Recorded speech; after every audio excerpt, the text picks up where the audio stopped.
ওই হাত দিয়ে এমনি এমনি দেখাইতেছিল, মারের জন্য দৌড়াচ্ছিল। পুলিশ কেমনে দৌড়ায় মানে মানুষকে মেয়েদের উপর বুটের পাড়া মানে কি? স্মারকপত্র প্রদানের সময় বুটের পাড়া মানে কি? এই জন্য কি আমরা আনছি এটা? আমি রাস্তায় গুলি খাইছি, আরো গুলি খাবো, সমস্যা নাই। কি এটা কি? একটাই দাবি আমাদের, স্বরাষ্ট্রমন্ত্রী পদত্যাগ করা লাগবে, শেষ। পুলিশ এই যে আগস্টের পরে আজকে যখন আমাদের গায়ে হাত উঠলো না, এটা অনেক বড় ইস্যু। আজকের পরে যদি কেউ কথা না বলে, এর চেয়ে ভীতু কেউ নাই আর। আজকে এখনো যদি মা বোনদের উপর প্রশ্ন করার পরে দলীয় ক্রন্দল আসে, এটার পর কোনো কিছু বলার নাই। এটা হচ্ছে আমাদের সবার প্রমাণ, এটাই আমাদের বিপ্লব, স্বাধীনতা। একটু কি দৌড়ায় মারছে। জায়গায় রক্ত জমে আছে, শুধু দেখ না। টার্গেট করে শার্টটা দেখো, শার্টটা ঠোঁটে মারছে, ও কিছু বলবে না। আচ্ছা ভাইয়া চলুন হসপিটালে। আচ্ছা আমি তো ওইখান থেকে চলে যাব। না বলতে পারবা যায় না, প্লিজ চলো হাসপাতালে চলো। ভাই হাসপাতালে চলেন। এই একটা রিকশা নেন না, এই তাসে না একটা রিকশা না, হাসপাতালে চলেন। এই চল হাসপাতালে নিয়ে যান।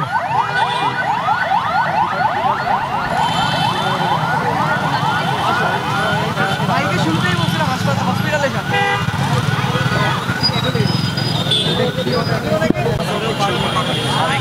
আমরা আজকে স্মারকলিপি দিতে প্রধান উপদেষ্টার বাসভবন সম্মুখে আমরা মিছিল নিয়ে যাচ্ছিলাম। মিছিলে আমরা সামনে নারী শিক্ষার্থীরাই বেশি ছিলাম এবং এই নারী শিক্ষার্থীদের মিছিলে, নারী নেতৃত্বের মিছিলে কিভাবে পুলিশ আগে আমাদেরকে অ্যাটাক করে, আমাদের সাথে কোনো রকমের জিজ্ঞাসা না করে যে আমরা কেন আসছি, কিভাবে আসছি, এটা না জিজ্ঞেস করে আমরা স্মারকলিপি শান্তিপূর্ণ মিছিল নিয়েও সেই শান্তিপূর্ণ মিছিলে যেই আঘাতটা হানলো সেইটার আমরা ধিক্কার জানাই এবং আমরা আজকে 7:30টায় হচ্ছে মশাল মিছিল দিব।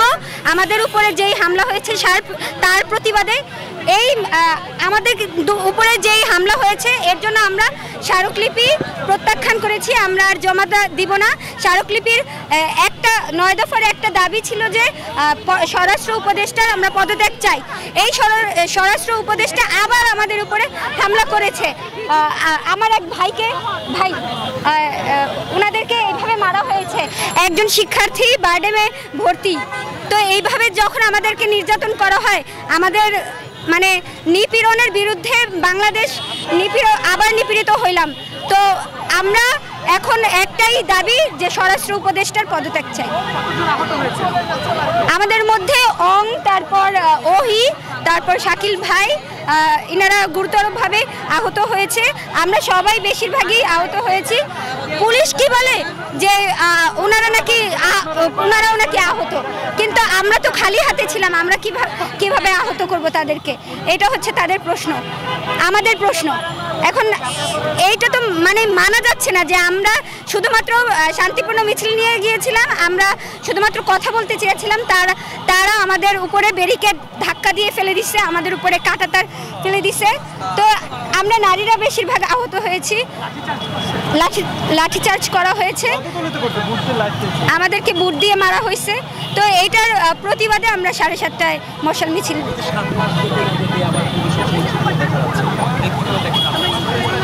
এই পুলিশকে কোনো রকমের মানসিকভাবে পুনর্বাসন বা কাউন্সিল না করে তাদেরকে আবার সংস্কার না করে তাদেরকে আবার রাস্তায় ছেড়ে দেওয়া হয়েছে। এই পুলিশ যারা হচ্ছে ছাত্র জনতাকে খুন করে মারছে, তারা কি আমাদের প্রতি ভালো দৃষ্টিতে দেখবে? সেই পুলিশকেই আমাদেরকে আবার পেটোয়া বাহিনী হিসেবে ব্যবহার করা হয়েছে।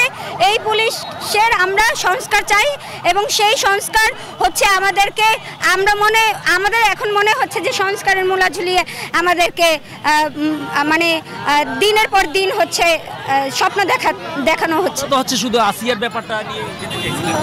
হ্যাঁ, এই যে নারী শিক্ষার্থীদের ওপর তারা এইভাবে ন্যাক্কারজনকভাবে হামলা করলো, আপনি জানেন আমাদের সহযোদ্ধারা রক্তাক্ত হয়েছে, তারা কিন্তু ব্যাপকভাবে আহত হয়েছে। আমাদের যারা স্টুডেন্টরা ছিল তারা কিন্তু ব্যাপকভাবে আহত হয়েছে। নারী শিক্ষার্থীদের সিভিল পোশাকের একজন পুলিশ ছিল, সে নারী আমার গায়েও সে হচ্ছে ক্রমাগত চড়থাপ্পড় মারা এই ধরনের কাজ সে করেছে এবং আমাদের সহকর্মীরা কিন্তু রক্তাক্ত হয়েছে, বেশ কয়েকজন আহত এবং তারা কিন্তু হসপিটালে ভর্তি আছে। ফলে আমরা বলছি রাষ্ট্রের চরিত্র এখনো কিন্তু বদলায়নি। তারা একদিকে ধর্ষণ নিপীড়নের বিচার করতে পারছে না, জনগণের নিরাপত্তা নিশ্চিত করতে পারছে না, স্বরাষ্ট্র উপদেষ্টা জনগণের নিরাপত্তা দিতে সম্পূর্ণরূপে ব্যর্থ হয়েছে। অন্যদিকে আমরা দেখছি যারা এগুলোর বিরুদ্ধে কথা বলছে, যারা তাদেরকে সরব হওয়ার কথা বলছে, তারা বলছে এগুলো নাকি ছাত্রলীগের কারসাজি। আমরা বলতে চাই ছাত্রলীগের কারসাজি হলেও তো আপনাদের দায়িত্ব আছে এগুলোকে রোখার, তাহলে আপনারা কেন সেগুলো রুখতে পারছেন না? আপনারা আপনাদের ব্যর্থতা ঢাকতে এভাবে নারী শিক্ষার্থীদের উপর পুলিশ দিয়ে নেককারভাবে হামলা করছেন। আমরা বলতে চাই আমরা আপনাদের এই স্বরাষ্ট্র উপদেষ্টার যে কার্যক্রম এটাকে আমরা ঘৃণাভরে প্রত্যাখ্যান করি এবং আজকে সন্ধ্যা 7:30টায় আমরা এই হামলার প্রতিবাদে একটি মশাল মিছিল করব। সেই মশাল মিছিলে আপনাদের আসার আহ্বান জানাচ্ছি। একেবারেই না, আমার মনে হয় এই যে পোশাক পরিবর্তন এটি একটি পপুলিজমি ঝোঁক। আমার মনে হয় যে মানুষের মধ্যে মানে তারা সংস্কারমূলক সত্যিকার অর্থে গঠনমূলক কোনো সংস্কারের কাজ তো তারা করছেই না, উল্টো লোভ দেখানো কিছু কাজ করছে। আমার মনে হয় না এভাবে পুলিশের চরিত্র সংশোধন করা যাবে, কারণ সেটার প্রমাণ হচ্ছে আজকের পুলিশের যে ভূমিকা। আজকে নারী শিক্ষার্থীদের উপর ওনারা পুরুষ দিয়ে যেভাবে আক্রমণ করেছে এটাই তার প্রমাণ যে হাসিনা আমলের পুলিশ আর আজকে ইন্টারিম সরকারের আমলের পুলিশ, এই দুই পুলিশের মধ্যে কোনো পার্থক্য নাই। তারা এখনো যৌক্তিক আন্দোলনে যৌক্তিক দাবিগুলো নিয়ে যারা দাঁড়ায় তাদের উপরে নেককারভাবে হামলা করে, আমরা এর তীব্র প্রতিবাদ জানাই। আপনারা যখনই কোনো দাবি দাবা নিয়ে রাস্তায় নামেন, শাহবাগ অবস্থান করেন, সবগুলো ধরো শাহবাগী ট্যাক্স বিষয়টিকে আসলে কিভাবে দেখছেন আপনারা?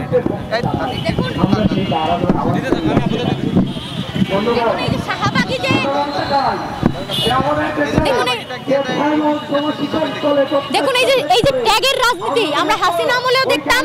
হাসিনা যে কোনো যৌক্তিক আন্দোলন নিয়ে মাঠে নামলে তাদেরকে জামাত শিবির বলে ট্যাগ করে তাদেরকে বিচ্ছিন্নতাবাদী, তাদেরকে দেশকে অস্থিতিশীল করার দাবি করত। ঠিক একই কায়দায় ইন্টারিম সরকারও যদি এরকম করে শাহবাগী এবং অন্যান্য ট্যাগ দেওয়ার যে কালচার, সেই কালচারকে উস্কে দেয় বা সেই কালচারকে কোনোভাবে পেট্রোনাইজ করে অথবা পৃষ্ঠপোষকতা করে, তাহলে তার ফল কিন্তু ভালো হবে না। শাহবাগী শব্দটাকে তারা যেভাবে খারাপভাবে ব্যবহার করছে, শাহবাগী হলেই তাকে রাস্তায় শাহবাগী নাম দিয়ে, শাহবাগী হোক না হোক তাকে শাহবাগী নাম দিয়ে তার গায়ে আক্রমণ করা, বিভিন্নভাবে মব জাস্টিস করা, মব ভায়োলেন্স করা। কয়েকদিন আগে আমরা দেখলাম ঢাকা বিশ্ববিদ্যালয়ে একজন শিক্ষার্থীকে হ্যারাস যে করলো, সেই হ্যারাসারকে শাহবাগ থানা থেকে তারা ফুলের মালা কোরআন শরীফ হাতে দিয়ে বের করে আনলো। এর মধ্য দিয়ে কিন্তু শাহবাগীদের আর তৌহিদি জনতাদের একটা মুখোমুখি অবস্থান দাঁড় করিয়েছে।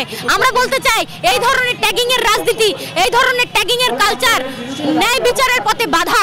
এই ধরনের ট্যাগিং এর কালচারের মধ্য দিয়ে ভিকটিম বা সঠিক যে দাবি, সেই দাবিকে দূরে ঠেলে দেওয়া হয় এবং বিচ্ছিন্ন করে ফেলা হয়। ফলে আমরা বলতে চাই এই যে ধর্ষণের বিরুদ্ধে আন্দোলন, ধর্ষণের জন্য পোশাক দায়ী না, ধর্ষণের জন্য দায়ী এই যে পুরুষতান্ত্রিক সমাজের পুরুষতান্ত্রিক মানসিকতা। ফলে এই মানসিকতাকে আমাদের ফাইট করতে হবে।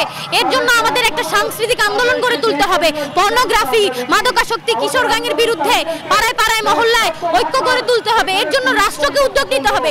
স্কুল কলেজগুলোতে বড় বড় মনীষীদের স্মরণ করা, বেগম রোকেয়া, প্রীতিলতা, রবীন্দ্রনাথ, কাজী নজরুলের যে আদর্শ, সেই আদর্শকে ধারণ করে সোসাইটিতে একটা সাংস্কৃতিক আন্দোলন কায়েম করতে হবে। তাহলেই একমাত্র এই ধরনের যে বিভাজনের রাজনীতি, সেই রাজনীতি থেকে আমরা বেরিয়ে আসতে পারবো। আমাদের প্রায় 10 থেকে 15 জন শিক্ষার্থী এবং সহযোদ্ধা আহত হয়েছে, তারা অনেকে হাসপাতালে ভর্তি আছে। আমি নিজেও আহত হয়েছি। আপনি জানেন যে সিভিল পোশাকের একটা লোক, সে খুবই উগ্রভাবে আমাদের গায়ে হাত তুলেছে, আমাদের শিক্ষার্থীদের উপর। আমার গায়ে ইভেন তো সে নানান চড়থাপ্পড় মেরেছে, মাথায় আঘাত করেছে। ফলে আমরা বলতে চাই অবিলম্বে এই যে পুলিশ, সেই পুলিশকে প্রত্যাহার করতে হবে। যারা এই হামলার সাথে জড়িত এবং যারা এই হামলার হুকুমদাতা, তাদেরকে অবিলম্বে শাস্তির আওতায় আনতে হবে। ধন্যবাদ।